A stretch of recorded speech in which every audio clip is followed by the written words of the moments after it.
نبی اکرم صلی اللہ علیہ وسلم اپنے ساتھی، اپنے صحابہ کی نفسانی، مالی اور ان کی حالات دیکھ کر یاد رکھیے ان پہ نرمی برتتے تھے، اور اللہ نے جو ڈھیل اور احکامات کے اندر جو چھوٹ دی اس کا استعمال کرتے تھے صحابہ کی حالت دیکھ کر۔ آئیے مثال دیتا ہوں، ابو داؤد کی روایت۔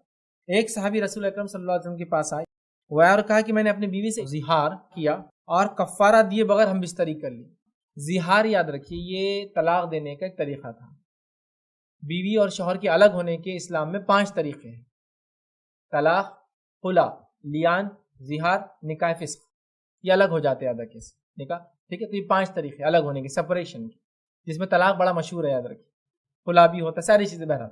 تو زہار بھی ایک طریقہ تھا، عربوں کے اندر یہ کامن تھا، انہوں نے وہ طریقہ اختیار کر لیا اور بغیر کفارہ، اس سے کفارہ آئے گا پھر آپ بیوی کو واپس لینا چاہتے، بغیر کفارہ دیے کہ ہم بستری بھی کر لی، مطلب رجوع بھی کر لیا۔ اس کے بعد وہ فرماتے ہیں کہ جب میں نبی اکرم صلی اللہ علیہ وسلم کے پاس پہنچا، پوری بات بتائی، تو نبی اکرم صلی اللہ علیہ وسلم فرمایا، سلمہ تم نے کیا ایسا کیا؟ میں نے جواب دیا، ہاں اللہ کے رسول صلی اللہ علیہ وسلم، مجھ سے ہو گیا، یہ حرکت ہو گئی۔ دوبارہ اس طرح کہا، میں اللہ کا حکم بجا لانے کے لیے آپ جو کہیں میں کرنے کو، 2 بار انہوں نے پھر کہا کہ آپ جو کہیں اللہ کا حکم بجا لانے کو میں کروں گا، مطلب جو بھی پنشمنٹ ہے اس کی میں لینے کو ریڈی ہوں، آپ میرے بارے میں حکم کر دیجئے، اللہ نے جو آپ کو بتایا ہے۔ آپ صلی اللہ علیہ وسلم فرمایا، ایک گردن آزاد کر۔ تو وہ کہتے ہیں میں نے اپنی گردن پہ ہاتھ مار کے کہا، میرے پاس یہ گردن کے علاوہ کوئی گردن ہی نہیں، مطلب میں کہاں سے غلام آزاد کروں؟ ایک گردن آزاد مطلب غلام آزاد، تو میں خود ہی ایک ایسا آدمی کے پاس کوئی نہیں ہے، میری گردن ہی صرف میرے پاس۔ انہوں نے ہاتھ مار کے کہا، تو آپ صلی اللہ علیہ وسلم نے ان سے فرمایا تو 2 مہینے کے مسلسل روزے رکھو۔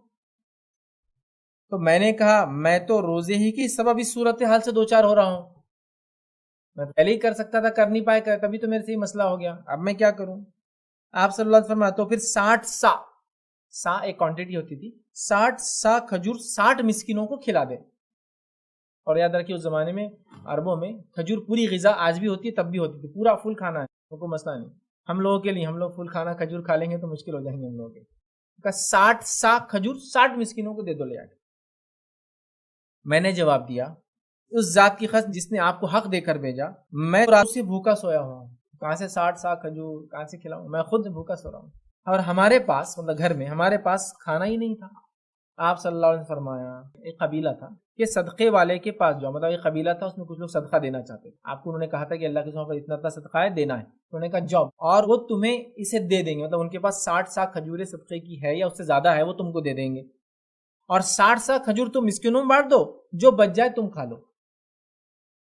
دیکھیے خطا بھی ہوئی اور خطا کرنے والے کو بینیفٹ ہوا۔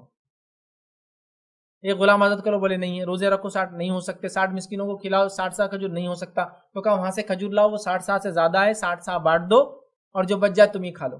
خطا بھی ہوئی، فائدہ بھی ہوئی، کتنا آسان ہے نا، شریعت کے دائرے میں رہ کے۔ میں یہ پھر کہہ رہا ہوں، بار بار کہہ رہا ہوں، آپ منمانا نہ نکالے، فیضبانی نہیں بولے بہت آسان ہے تو کچھ بھی کرو، نہیں ویسا نہیں، پوری 5 نماز ایک ساتھ پڑھ لو، پورے مہینے کے روزے کبھی رمضان کی بعد میں رکھیں گے 10 کر کے، نہیں وہ نہیں بول رہا ہوں، جو لمٹ سے اس کا فائدہ اٹھائیں گے، ٹھیک ہے؟ اس بات کو سمجھنے کی ضرورت۔